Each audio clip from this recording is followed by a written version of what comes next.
নমস্কার বন্ধুরা, তোমরা দেখছো all India rankers YouTube channel. চলে এসেছি আমাদের পরবর্তী ক্লাস, গ্রুপ সি গ্রুপ ডির 12 নম্বর ক্লাস। এর আগে অলরেডি আমরা 11টি ক্লাস দিয়েছি। তোমরা সকলে চ্যানেলে প্লে লিস্ট করা রয়েছে, সেখান থেকে দেখে নিতে পারবে। চ্যানেলে অবশ্যই দেখে নেবে এবং তোমরা কিন্তু অবশ্যই টেলিগ্রাম চ্যানেলে যুক্ত হবে। টেলিগ্রামের লিঙ্ক ভিডিও ডিসক্রিপশন বক্সে দেওয়া রয়েছে, সেখানে সমস্ত গুরুত্বপূর্ণ আপডেট সবার প্রথম তোমরা কিন্তু পেয়ে যাবে।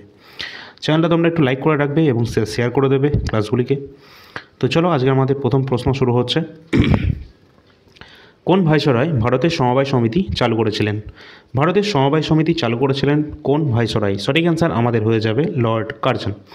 লর্ড কার্জন কিন্তু তার সময়ের একটা গুরুত্বপূর্ণ ঘটনা, সেটা হচ্ছে 1905-এর বঙ্গভঙ্গ। তিনি কিন্তু বঙ্গভঙ্গ ঘোষণা করেছিলেন এই 1905-এ লর্ড কার্জন। পরের প্রশ্ন আছে, আবার এই সময় কিন্তু স্বদেশী আন্দোলনের ওটাও কিন্তু দেখা গিয়েছিল, ঠিক আছে। পরের প্রশ্ন কি আছে, হরপ্পা যুগকে ড্যাশ যুগও বলা হয়ে থাকে। তো হরপ্পার যে সিভিলাইজেশন রয়েছে, সেখানে কিন্তু আমরা তামা, ব্রোঞ্জ, যে সমস্ত বেশিরভাগ এখানে কিন্তু আমরা জিনিসপত্র পেয়েছিলাম। এখানে এই জন্য কিন্তু এই সভ্যতাকে অনেক সময় আমরা তাম্র ব্রোঞ্জ যুগের সভ্যতা বলে থাকি। তো সুতরাং ব্রোঞ্জ আমাদের এখানে রাইট অ্যান্সার হয়ে যাবে। আর হরপ্পা সভ্যতা, যেটা কিন্তু পাকিস্তান পাঞ্জাবের মন্টগোমারি জেলায় ইরাবতী বা রাবি নদীর তীরে কিন্তু এটা দেখা গিয়েছিল। এটা আবিষ্কার করেছিলেন 1921-এ দয়ারাম সাহানি, এবং 1922 সালে রাখালদাস বন্দ্যোপাধ্যায় তিনি কিন্তু মহেঞ্জোদারো সভ্যতা আবিষ্কার করেছিলেন। আর ভারতে বিভিন্ন আমাদের এই হরপ্পা সভ্যতার গুরুত্বপূর্ণ যে সাইটগুলো অবস্থান করছে, সেগুলো তোমরা গুজরাটের লোথাল দেখো, বা ধোলাফেরা দেখো, বা কালীবঙ্গান দেখো রাজস্থানে, হরিয়ানার হিসার জেলায় যেটা অবস্থান করছে, ঠিক আছে। এই সমস্ত গুরুত্বপূর্ণ সাইটগুলো এগুলো কিন্তু তোমাদের দেখে রাখবে। আর এই সম্পর্কিত ডিটেল ক্লাস অলরেডি চ্যানেলে দেওয়াও রয়েছে। পরের প্রশ্ন আছে, ময়ূরভঞ্জ লৌহ আকরিক খনি এটি অবস্থান করছে ভারতের কোন রাজ্যে? ময়ূরভঞ্জ লৌহ আকরিক অর্থাৎ ময়ূরভঞ্জ দেখেই তোমরা বুঝতে পারবে যে এটা কিন্তু উড়িষ্যাতেই অবস্থান করছে। তো উড়িষ্যার লৌহ আকরিক যেটা কিন্তু অবস্থান করছে ময়ূরভঞ্জ জেলায়, সেটা উড়িষ্যায় অবস্থান করছে। আর এখানে দেখে রাখবে যে লৌহ আকরিক, যার বিভিন্ন আকরিকগুলোর নাম কী কী আছে, লৌহ আকরিকের নামগুলো যেমন ম্যাগনেটাইট আছে, হেমাটাইট রয়েছে, ঠিক আছে, সিডারাইট রয়েছে, এগুলো হচ্ছে আকরিকের নাম। এবার আমাদের দেখতে হবে যে এই যে আকরিকগুলো সবথেকে বেশি পরিমাণে কিন্তু এই উড়িষ্যাতেই পাওয়া যায়, উড়িষ্যার ময়ূরভঞ্জে। তার সাথে সাথে কর্ণাটকে কিন্তু আমরা এর আরেকটি আকরিক যেটা ম্যাগনেটাইট, সেখানে কিন্তু কর্ণাটকে এই ম্যাগনেটাইটের বেশ বড় ভাণ্ডার কিন্তু পাওয়া যায়। পরের প্রশ্ন আছে, নিচের উপাদানগুলির মধ্যে কোনটি লৌহের আকরিক নয়? তো লোহার আকরিক নয় কোনটা? অপশান 4টে রয়েছে, এখানে আমাদের রাইট অ্যান্সার হয়ে যাবে কোনটা? হেমাটাইট রয়েছে, ম্যাগনেসাইট রয়েছে, বা সিডারাইট রয়েছে, কিন্তু বক্সাইট কিন্তু লৌহ আকরিক নয়। এটা কিন্তু অ্যালুমিনিয়ামের একটি আকরিক রয়েছে, বক্সাইট। পরের প্রশ্ন আছে, কোন দুটি বলা হয়েছে কক্ষপথের মাঝখানে গ্রহাণুদের পাওয়া যায়? তো অবশ্যই কোন দুটি কক্ষপথের মাঝখানে পাওয়া যায়, যে দুটো আমাদের গ্রহ রয়েছে, অবশ্যই এখানে রাইট অ্যান্সার যেটা হয়ে যাবে। তো এই দুটি অবস্থান করছে কোন দুটি গ্রহের মাঝখানে? অবশ্যই এখানে মঙ্গল এবং বৃহস্পতির মাঝখানে অবস্থান করছে একটি অ্যাস্ট্রয়েড বেল্ট অর্থাৎ গ্রহাণু। আর এখানে দেখে রাখবে অ্যাস্ট্রয়েড বেল্টের মধ্যে এই মঙ্গল আর বৃহস্পতি, এদের মাঝখানে যে অ্যাস্ট্রয়েড বেল্টটা অবস্থান করছে, সেখানে কিন্তু একটি বামন গ্রহও অবস্থান করছে, যার নাম রয়েছে সেরেস। এবং বাদবাকি যে আমাদের বামন গ্রহ রয়েছে, সেগুলো কিন্তু একদম আমাদের ইউরেনাস, নেপচুন, তারপরে কিন্তু এই যে প্লুটো রয়েছে, ঠিক আছে, এরিস রয়েছে, তারা কিন্তু ওই অ্যাস্ট্রয়েড বেল্টে অবস্থান করছে, ঠিক আছে। তো অবশ্যই এটাকে কিন্তু যে বেল্টটা রয়েছে, এটাকে বলা হয় অ্যাস্ট্রয়েড বেল্ট নয়, এটাকে বলা হয় কুইপার বেল্ট। আর প্লুটো কিন্তু 2006 সালে বামন গ্রহের মধ্যে পড়ে যায়, যেটা কিন্তু দেখে রাখবে। আগে কিন্তু এটা একটা গ্রহ রূপে ছিল, কিন্তু 2006 সালে ইন্টারন্যাশনাল অ্যাস্ট্রোনমিক্যাল ইউনিয়ন তারা কিন্তু 2006-তে এটাকে বামন গ্রহের পর্যায়ে ফেলে দেয়। বর্তমানে আমাদের 8টি গ্রহ রয়েছে, বুধ, শুক্র, পৃথিবী, মঙ্গল, বৃহস্পতি, শনি, ইউরেনাস, নেপচুন, ঠিক আছে। চলো পরের প্রশ্ন দেখি। বলা হচ্ছে কোন রাজ্যটি উত্তর পূর্ব ভারতে 7 সিস্টার্স বা 7 বোন হিসাবে পরিচিত, কিন্তু এর অন্তর্গত নয় নিচের 4টের মধ্যে কোনটা?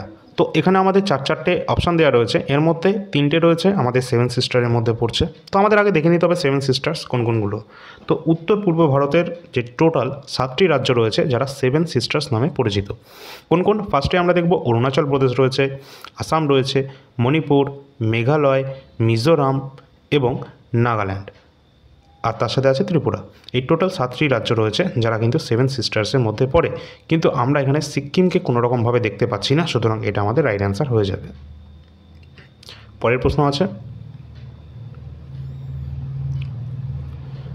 বলা হয়েছে স্বাধীন ভারতের প্রথম উপরাষ্ট্রপতি কে ছিলেন? স্বাধীন ভারতের প্রথম উপরাষ্ট্রপতি কে ছিলেন? সঠিক অ্যান্সার হয়ে যাবে ডক্টর সর্বপল্লী রাধাকৃষ্ণন। তিনি কিন্তু স্বাধীন ভারতের প্রথম উপরাষ্ট্রপতি ছিলেন। আর এটাও দেখে রাখবে যে অপশান নাম্বার সি আমাদের রাইট অ্যান্সার হবে।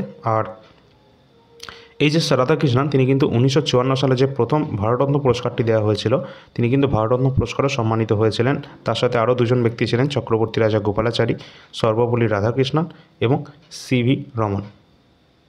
সিভি রমন কিন্তু 1930 সালে প্রথম ফিজিক্সে নোবেল প্রাইজও তিনি কিন্তু পেয়েছেন। পরের প্রশ্ন আছে, বলা হচ্ছে ভারতের সুপ্রিম কোর্টের প্রধান বিচারপতিকে নিযুক্ত করে থাকেন কে? ভারতের যে সুপ্রিম কোর্ট রয়েছে, যার প্রধান বিচারপতিকে নিযুক্ত করে থাকেন, অবশ্যই রাইট অ্যান্সার হয়ে যাবে ভারতের রাষ্ট্রপতির মাধ্যমে নিযুক্ত হয়ে থাকে। আর তোমরা বলবে ভারতের 53তম কিন্তু চিফ জাস্টিস বর্তমানে তিনি কিন্তু শপথ গ্রহণ করেছেন, তার নামটা কমেন্ট সেকশানে জানিয়ে দেবে। নতুন কিন্তু তিনি অ্যাপয়েন্টেড হয়েছেন as a 53rd chief justice of supreme court. কে হয়েছেন অবশ্যই কমেন্ট সেকশানে জানাবে। আর অ্যাপয়েন্টমেন্টের একটি ক্লাস তোমাদের খুব তাড়াতাড়ি চলে আসবে, যেগুলো বর্তমানে তোমাদের চেঞ্জ হয়েছে।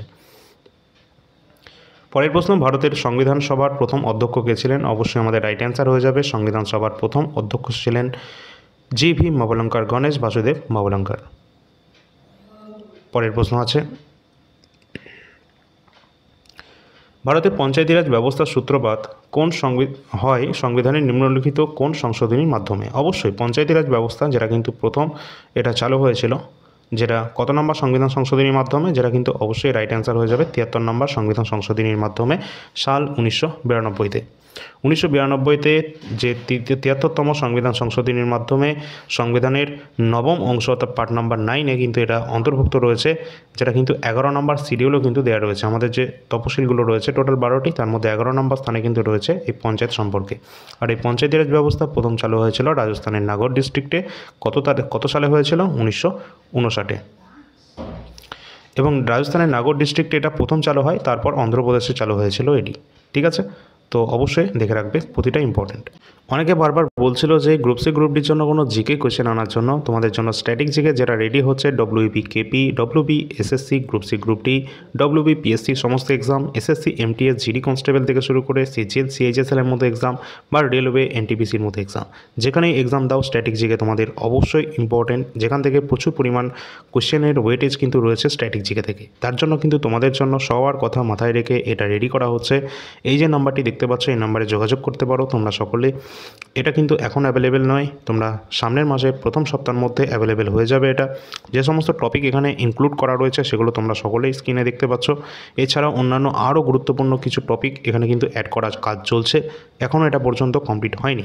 তোমরা শুধুমাত্র এখানে ডেমো হিসাবে এটা দেখতে পাচ্ছ। সমস্ত গুরুত্বপূর্ণ যে সমস্ত তথ্যগুলো রয়েছে, এটা সম্পূর্ণরূপে একদম সমস্ত এক্সামের জন্য ইম্পর্টেন্ট হয়ে যাচ্ছে, যেখানে আমাদের সমস্ত কিছু, এই যে গুরুত্বপূর্ণ বাঁধ বলো বা নদী বাঁধ বলো বা গুরুত্বপূর্ণ যে city bank of the river বলো, ঠিক আছে, তো সমস্ত ইম্পর্টেন্ট যে সমস্ত তথ্য একদম মানে কোনো কিছু বাদ দেওয়া নেই এখানে, একদম কমপ্লিট তো কমপ্লিটই পাবে একদম, যেগুলো এসএসসি তো আসে, আমাদের রাজ্যের এক্সামেও আসে। সুতরাং তোমরা সকলে কিন্তু অবশ্যই টেলিগ্রাম চ্যানেলে যুক্ত হবে, সেখানে সমস্ত গুরুত্বপূর্ণ আপডেট, এই সম্পর্কিত সমস্ত আপডেট সবার প্রথম সবার আগে পেয়ে যাবে।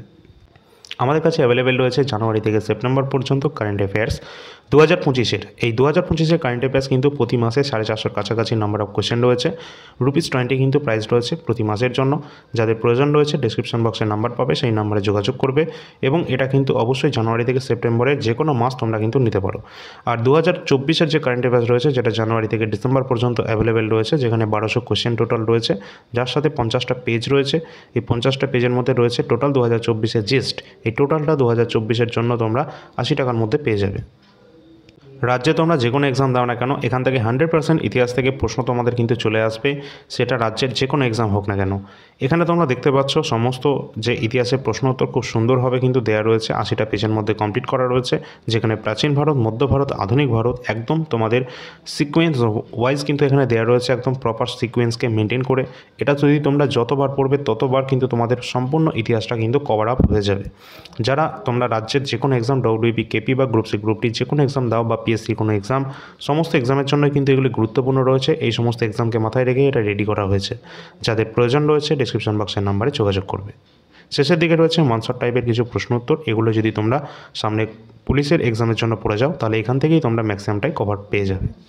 যাদের প্রয়োজন রয়েছে এনটিপিসি প্রিভিয়াস ইয়ার কোশ্চেন 2025-এর একদম লেটেস্ট কোশ্চেন রয়েছে গ্র্যাজুয়েট লেভেলের। এখানে 18টা টপিকে ভাগ করা রয়েছে, যেমন ভূগোল আলাদা, সমস্ত প্রশ্ন আলাদা করা রয়েছে, ইতিহাসের প্রশ্নকে আলাদা করা রয়েছে, এরকম টোটাল 18টা ভাগ করা রয়েছে এই পিডিএফটাতে।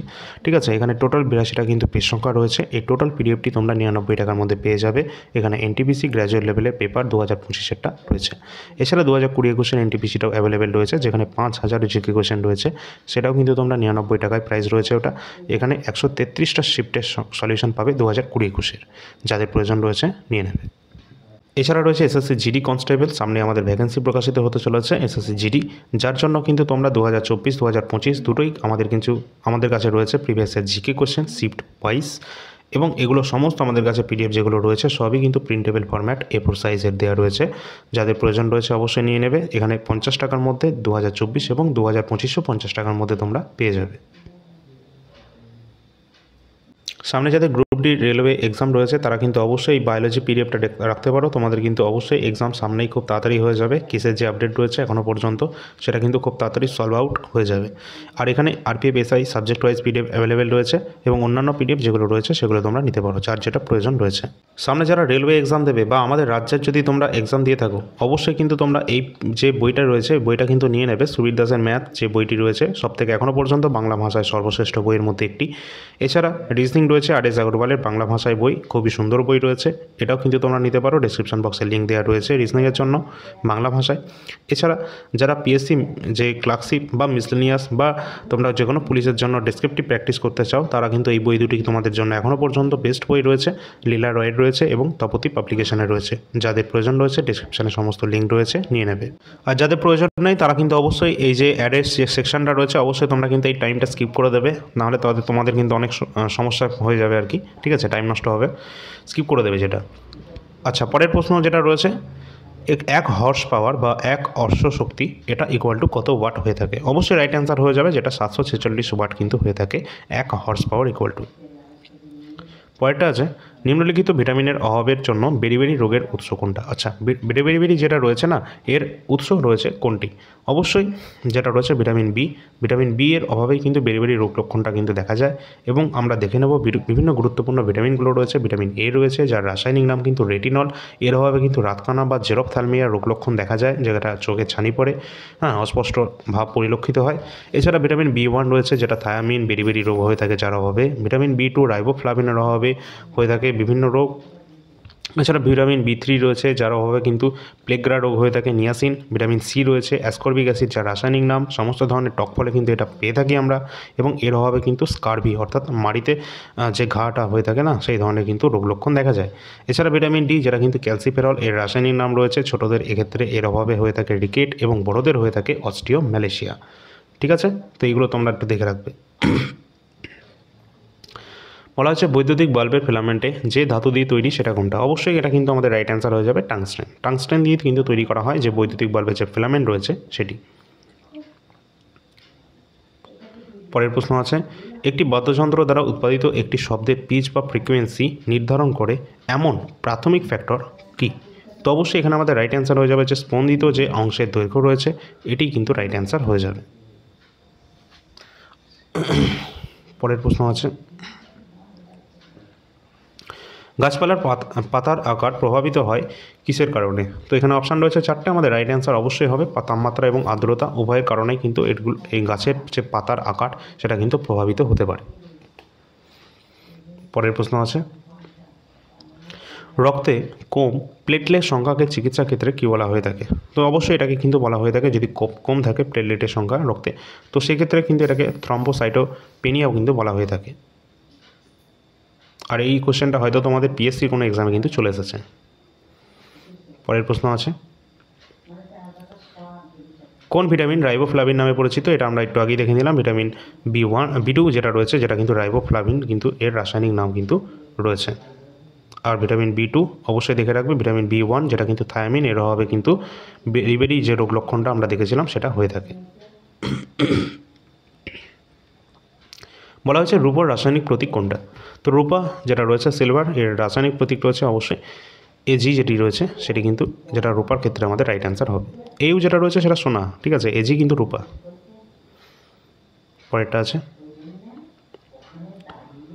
ভারতীয় প্রজাতন্ত্র যে সালে ঘোষিত হয়, অবশ্যই আমাদের রাইট অ্যান্সার হয়ে যাবে ভারত কিন্তু প্রজাতন্ত্র রাষ্ট্ররূপে আত্মপ্রকাশ করেছিল কত সালে? অবশ্যই 1950।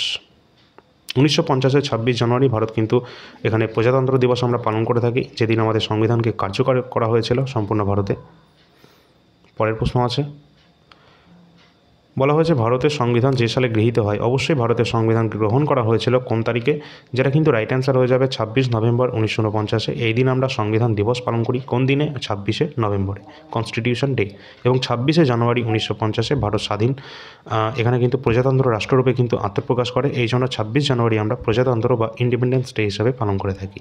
আর প্রথম আমাদের ইন্ডিপেন্ডেন্স ডের সময় ইন্দোনেশিয়ার রাষ্ট্রপ্রধান ছিলেন, যার নাম সুকর্ণ। এবং তোমরা বলবে 2025-এ আমাদের স্বাধীনতা দিবসের সময় কে ছিলেন এই ইন্ডিপেন্ডেন্স? না, ওটা তোমাদের রিপাবলিক, ঠিক আছে। তো রিপাবলিক ডে যেটা কিন্তু প্রথম সময় ছিল, ইন্দোনেশিয়ার রাষ্ট্রপ্রধান ছিলেন সুকর্ণ। এবং 2025-এও কিন্তু ইন্দোনেশিয়ারই কিন্তু একজন রাষ্ট্রপ্রধান ছিলেন, যার নাম কি? প্রবিয়ো সুবিয়ান্তো। পরের প্রশ্ন আছে, কোন প্রণালী ইউরোপ এবং আফ্রিকাকে বিভক্ত করে দিচ্ছে? ইউরোপ এবং আফ্রিকাকে বিভক্ত করে দিচ্ছে কোন প্রণালী? সঠিক অ্যান্সার হয়ে যাবে অবশ্যই জিব্রাল্টার প্রণালী, যেটা ইউরোপকে আফ্রিকা থেকে বিভক্ত করে দিচ্ছে, পৃথক করছে। নেক্সট আছে, বিশ্বের সর্ববৃহৎ নদীদ্বীপ কোনটি? বিশ্বের সর্ববৃহৎ নদীদ্বীপ যেটা কিন্তু অবস্থান করছে ব্রহ্মপুত্র নদীর ওপর মাজুলি, যেটা কিন্তু সারা বিশ্বের মধ্যে সবচেয়ে বড়। পরের প্রশ্ন আছে, পাল রাজবংশের প্রতিষ্ঠাতা কে ছিলেন? পাল রাজবংশের প্রতিষ্ঠাতা ছিলেন কে? গোপাল। গোপাল অবশ্যই আমাদের যেটা রাইট অ্যান্সার হয়ে যাবে অপশন নাম্বার এ। পরের প্রশ্ন আছে, গো ব্যাক টু বেদাস বা বেদে ফিরে যাও, এই যে স্লোগানটি রয়েছে এটি কে দিয়েছিলেন? অবশ্যই রাইট অ্যান্সার হবে স্বামী দয়ানন্দ সরস্বতী। তিনি কিন্তু এই স্লোগানটি দিয়েছিলেন, বেদে ফিরে যাও বা গো ব্যাক টু বেদাস। পরের প্রশ্ন আছে, বুলন্দ দরওয়াজা আকবর কোন ইতিহাস স্মরণে এটি নির্মাণ করেছিলেন? আচ্ছা, বুলন্দ দরওয়াজা কিন্তু তৈরি করেছিলেন আকবর, ফতেপুর সিক্রিতে তিনি এটি তৈরি করেন। এবং যখন তিনি গুজরাট জয় করে আসেন, তখন কিন্তু সেই স্মৃতির উদ্দেশ্যে তিনি কিন্তু এই বুলন্দ দরওয়াজাকে তৈরি করেছিলেন সম্রাট আকবর। সম্রাট আকবর অনেক কিছুই তৈরি করেছিলেন, যার মধ্যে রয়েছে আগ্রা ফোর্ট রয়েছে, যেটা উত্তরপ্রদেশে আগ্রাতে রয়েছে। ফতেপুর সিক্রি রয়েছে, যেটা আগ্রার থেকে কিছুটা দূরে আছে। এছাড়া রয়েছে বুলন্দ দরওয়াজা রয়েছে ফতেপুর সিক্রিতে, জামা মসজিদ রয়েছে ফতেপুর সিক্রিতে, পঞ্চমহল রয়েছে ফতেপুর সিক্রিতে। এগুলো সবই কিন্তু তৈরি করেছিলেন সম্রাট আকবর। এছাড়া তার যে সমাধি রয়েছে সেটা কিন্তু আগ্রার সেকান্দ্রাতে অবস্থান করছে, সেকান্দ্রাবাদে। পরের প্রশ্ন আছে, 1784 সালে এশিয়াটিক সোসাইটি অফ বেঙ্গলের প্রতিষ্ঠা কে করেছিলেন? সঠিক অ্যান্সার হয়ে যাবে স্যার উইলিয়াম জোন্স। 1784 সালে তিনি এশিয়াটিক সোসাইটি অফ বেঙ্গল প্রতিষ্ঠা করছেন। নেক্সট আছে, বিজয়নগর রাজ্যে এটি কোন নদীর তীরে অবস্থান করছে? অবশ্যই বিজয়নগর সাম্রাজ্যে যেটা অবস্থান করছে কোন নদীর তীরে? রাইট অ্যান্সার হয়ে যাবে তুঙ্গভদ্রা। আর এই প্রশ্নটা অনেকবার পরীক্ষায় এসেছে, এসএসসির মতো এক্সামে এসেছে। নেক্সট আছে, জাতীয় ক্রীড়া দিবস 2025 এটি কবে পালিত হয়েছে? তো অবশ্যই যে ন্যাশনাল স্পোর্টস ডে, এটি কিন্তু মেজর ধ্যানচাঁদের জন্মদিন উপলক্ষে পালন করা হয়। মেজর ধ্যানচাঁদ তিনি কিন্তু হকির জাদুঘর নামে পরিচিত। এবং 29 আগস্ট আমরা প্রতি বছর এই তার জন্মদিন উপলক্ষে জাতীয় ক্রীড়া দিবস এটি আমরা পালন করে থাকি। পরের প্রশ্ন আছে, আমাদের কিছু কারেন্ট অ্যাফেয়ার্সের প্রশ্ন আসছে। কারেন্ট অ্যাফেয়ার্স কিন্তু অবশ্যই দেখে রাখবে। কিছু প্রশ্নের মধ্যে ফার্স্টে আমাদের রয়েছে, সাংহাই সহযোগিতা সংস্থা এশীয় সামিট 2025-এ 25তম রাষ্ট্রপ্রধানদের শীর্ষ সম্মেলন যেটা কোথায় অনুষ্ঠিত হয়েছে? এই সম্পর্কিত আমরা ডিটেলস ক্লাস অলরেডি তোমাদের দিয়েওছি, যারা প্রতিদিন ক্লাস দেখো। আমাদের রাইট অ্যান্সার হয়ে যাবে চীনের তিয়ানজিন যে শহরটি রয়েছে, এখানেই কিন্তু অনুষ্ঠিত হয়েছে 2025-এর 25তম যে এশীয় সামিট, এটি কিন্তু এখানেই অনুষ্ঠিত হয়েছে। অবশ্যই তোমাদের বলবো, তোমাদের যাদের কাছে যে আমাদের কারেন্ট অ্যাফেয়ার্সের পিডিএফ রয়েছে, অবশ্যই তোমরা কিন্তু পিডিএফগুলো বিশেষ করে সংগ্রহ করে রাখবে কারেন্ট অ্যাফেয়ার্সেরটা, কারণ আমাদের current affairs the best current affairs এখনও পর্যন্ত বেঙ্গলি মিডিয়ামে। পরের প্রশ্ন আছে, শিকাগো বিশ্ববিদ্যালয়ের ওজন গুণমান সূচক যে ইন্ডেক্স রয়েছে, এয়ার কোয়ালিটি যে ইন্ডেক্স রয়েছে, এক্ষেত্রে যে রিপোর্ট 2025 অনুসারে বিশ্বের সবচেয়ে দূষিত শহর কোনটি? তো বিশ্বের মধ্যে সবথেকে দূষিত শহরের তালিকায় রয়েছে কোনটা? অবশ্যই কিন্তু দিল্লি। দিল্লি কিন্তু প্রচণ্ড দূষিত শহরের মধ্যে রয়েছে এয়ার কোয়ালিটি ইন্ডেক্স রিপোর্ট 2025 অনুসারে। পরের প্রশ্ন আছে, আন্তর্জাতিক মুদ্রা তহবিল ইন্টারন্যাশনাল মনিটারি ফান্ড এর কার্যনির্বাহী পরিচালক এমডি হিসাবে নিযুক্ত হয়েছেন কে? সঠিক অ্যান্সার হয়ে যাবে ইন্টারন্যাশনাল মনিটারি ফান্ডের বর্তমানে এমডি রয়েছেন, যার নাম Urjit Patel. Option number D আমাদের রাইট অ্যান্সার হয়ে যাবে, অপশান নাম্বার শেষ। পরের প্রশ্ন আছে, তোমাদের 30টা করে কিন্তু কোশ্চেন থাকে গ্রুপ সি গ্রুপ ডি, বা তোমাদের কয়েকটা কারেন্ট অ্যাফেয়ার্স নেওয়া হয়েছে শেষের দিকে, যাতে তোমাদের এক্সামে ইম্পর্টেন্ট হয়। প্রতিটা কিন্তু তোমাদের এবার থেকে ক্লাসে কিছু কারেন্ট অ্যাফেয়ার্সের প্রশ্ন রাখা থাকবে। বলা হয়েছে কেন্দ্রীয় মন্ত্রী অশ্বিনী বৈষ্ণব ভারতের প্রথম টেম্পার্ড গ্লাস ফ্যাক্টরি উদ্বোধন করেছেন, এটি কোথায় অবস্থান করছে? আমাদের সঠিক অ্যান্সার হয়ে যাবে এটি কিন্তু অবস্থান করছে উত্তরপ্রদেশের নয়ডাতে। এখানে অপশানগুলো হয়তো নেওয়া হয়নি, ঠিক আছে, তো পরের দিন থেকে অপশানও থাকবে। পরের প্রশ্ন আছে, আগস্ট 2025 ভারত এবং জাপানের 15তম বার্ষিক শীর্ষ সম্মেলন এটি কোথায় অনুষ্ঠিত হয়েছে? প্রতিটা প্রশ্ন ইম্পর্টেন্ট, একদম লেটেস্ট কারেন্ট অ্যাফেয়ার্স, যেটা কিন্তু টোকিও জাপানে কিন্তু এটি অনুষ্ঠিত হয়েছে 15তম বার্ষিক শীর্ষ সম্মেলন ভারত এবং জাপানের। পরেরটা আছে কি আছে, আর এই কোশ্চেনটা ইম্পর্টেন্ট কোশ্চেন, নোয়াখাই ফেস্টিভ্যাল মহাখাই যে মহোৎসব এটা সম্প্রতি আয়োজিত হয়েছে, এটা ভারতের কোন রাজ্যে হয়েছে? অবশ্যই কিন্তু রাইট অ্যান্সার হয়ে যাবে উড়িষ্যা। নোয়াখাই ফেস্টিভ্যাল এটি উড়িষ্যাতে হয়ে থাকে প্রতি বছরই। পরের প্রশ্ন আছে, ভিক্ষা চাওয়ার উপর নিষেধাজ্ঞা জারি করা হয়েছে ভারতের প্রথম রাজ্য এটি কোনটা? ভারতের প্রথম রাজ্য যে কিন্তু ভিক্ষার উপর নিষেধাজ্ঞা জারি করেছে একমাত্র রাজ্য ভারতের মিজোরাম, অপশান নাম্বার বি। আর মিজোরাম কিন্তু একদম 100% লিটারেসি রেটও কিন্তু অ্যাচিভ করে নিয়েছে, ঠিক আছে।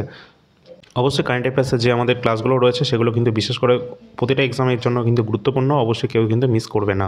পরের প্রশ্ন আছে, নীরজ চোপড়া জুরিক যে ডায়মন্ড লিগ রয়েছে যার ফাইনালে কোন পদক তিনি জয়লাভ করেছেন 2025-এ? 2025-এর জুরিক ডায়মন্ড লিগে নীরজ চোপড়া, যিনি কিন্তু গোল্ডেন বয় নামে পরিচিত, কিন্তু তার কিন্তু এবার আর গোল্ডেন পাওয়া হয়নি, অর্থাৎ গোল্ড কিন্তু তিনি কিন্তু জয়লাভ করতে পারেননি, তিনি রৌপ্য পদক তিনি কিন্তু জিতে নিয়েছেন, ঠিক আছে। তো নীরজ চোপড়া সম্পর্কে অবশ্যই দেখে রাখবে, তিনি কিন্তু হরিয়ানা পানিপথ থেকে বিলং করেন, ঠিক আছে। তাকে কিন্তু গোল্ডেন বয় বলা হয় তার কারণ তিনি 2020 অলিম্পিক থেকে কিন্তু পরপর 2-3 বছর তিনি কিন্তু জুরিক ডায়মন্ড লিগ বলো সেই সব ক্ষেত্রেই তিনি কিন্তু গোল্ড মেডেল কিন্তু জয়লাভ করেছিলেন। কিন্তু এবারে যে অলিম্পিক গেমস হয়েছে এবারে যে অলিম্পিক গেম হয়েছে 2024-এ, সেখানে কিন্তু তিনি ফ্রান্সে প্যারিসে এটি অনুষ্ঠিত হয়েছিল, সেখানে কিন্তু তিনি সিলভার মেডেল জয়লাভ করেছেন, এবং 2025-এর এই জুরিক ডায়মন্ড লিগ যেটা রয়েছে এখানেও কিন্তু তিনি সিলভার মেডেলই জয়লাভ করেছেন। তো এই পর্যন্ত আমাদের ক্লাসটা ছিল, যদি ভালো লাগে একটা লাইক করে দেবে, সকলে শেয়ার করে দেবে এবং সাবস্ক্রাইব করে রাখবে চ্যানেলটিকে পরবর্তী সমস্ত ক্লাসগুলো পরপর পাওয়ার জন্য। এবং টেলিগ্রাম চ্যানেলে যুক্ত হবে, টেলিগ্রামের লিঙ্ক ভিডিও ডিসক্রিপশন বক্সে দেওয়া রয়েছে, পারলে সকলে একটা করে হাইপ করে দেবে। আমাদের কাছে এই সমস্ত পিডিএফ তো অ্যাভেলেবেল রয়েছে, যার যেটা প্রয়োজন রয়েছে তোমরা নিয়ে নেবে। এর সাথে সাথে আমাদের স্ট্যাটিক জিকের ওয়ান অফ দ্য বেস্ট বই এখনও পর্যন্ত বাংলা মিডিয়ামে, এর আগে কিন্তু এই বই কিন্তু আসেনি, ঠিক আছে, এরপরে পাবলিশ হবে কিনা জানি না। তো আমরা কিন্তু এখানে কিন্তু দ্য বেস্ট কন্টেন্ট কিন্তু দেওয়ার চেষ্টা করছি, এই স্ট্যাটিক জিকে যে পিডিএফটা কিন্তু আমাদের যেটা আসতে চলেছে, ঠিক আছে। এর মধ্যে সমস্ত কিছু তোমাদের দেওয়া থাকবে, সেটা ইউনেস্কো হোক, রামসার সাইট হোক, সেটা বায়োস্ফিয়ার রিজার্ভ হোক বা টাইগার রিজার্ভ, বা আমাদের যে কোনো যাই কিছু ন্যাশনাল পার্ক হোক, ইন্টারন্যাশনাল এয়ারপোর্ট হোক, বিভিন্ন ড্যান্স হোক, ফক ড্যান্স, ক্লাসিক্যাল ড্যান্স, বা তোমাদের যে ফেস্টিভ্যালগুলো রয়েছে, বিভিন্ন রাজ্যের যে ক্যাপিটালগুলো রয়েছে, বিভিন্ন দেশের ক্যাপিটাল রয়েছে, তাদের কারেন্সি রয়েছে, তাদের পার্লামেন্ট রয়েছে, সমস্ত গুরুত্বপূর্ণ তথ্য যেগুলো স্ট্যাটিক জিকের মধ্যে পড়ে সব কিছু এখানে দেওয়া রয়েছে। বিভিন্ন ভিটামিন বলো, বিভিন্ন রোগ থেকে বলো, বিভিন্ন গমনাঙ্গ, রেচনাঙ্গ বা শ্বাসঙ্গ যাই বলো না কেন, সমস্ত কিছু, বিভিন্ন আবিষ্কর্তা, বিভিন্ন গুরুত্বপূর্ণ বই লেখক, সব কিছু তোমাদের এই পিডিএফের মধ্যে অ্যাভেলেবেল থাকবে। এবং যেটুকু টপিক এখনও পর্যন্ত হয়েছে, আরও অন্যান্য গুরুত্বপূর্ণ টপিক যেগুলো আমাদের মাথায় আসছে সেগুলো কিন্তু এখনও পর্যন্ত আপডেট করার কাজ চলছে। সামনের মাসের প্রথম সপ্তাহের মধ্যে তোমরা কিন্তু এটা পেয়ে যাবে। অবশ্যই সকলে কিন্তু এটা নেওয়ার চেষ্টা করবে, এটা কিন্তু স্ট্যাটিক জিকের জন্য একদম বাংলায় তোমাদের অনবদ্য বই যেটা বলা হয় সেটা। এছাড়া অন্যান্য পিডিএফের মধ্যে কারেন্ট অ্যাফেয়ার্স সকলে কিন্তু এটা নিয়ে নেবে, কারণ current affairs the best current affairs কিন্তু আমাদের তরফ থেকে আমরা দিয়ে থাকি। এছাড়া অন্যান্য যেগুলো রয়েছে সবই আমাদের প্রিভিয়াস ইয়ার কোশ্চেনের সেট দেওয়া রয়েছে, এবং ইতিহাসটা কিন্তু আমাদেরই দেওয়া রয়েছে, যেটা কিন্তু একদম কমপ্লিট ইন্ডিয়ান হিস্ট্রি। এছাড়া বাদবাকি সবই প্রিভিয়াস ইয়ার পেপার, যার যেটা প্রয়োজন রয়েছে প্রয়োজন মতো ডিসক্রিপশন বক্সে এই নাম্বার পাবে, এই নাম্বারে যোগাযোগ করে নেবে। তো চলো পরবর্তী ক্লাস নিয়ে আসছি, ধন্যবাদ।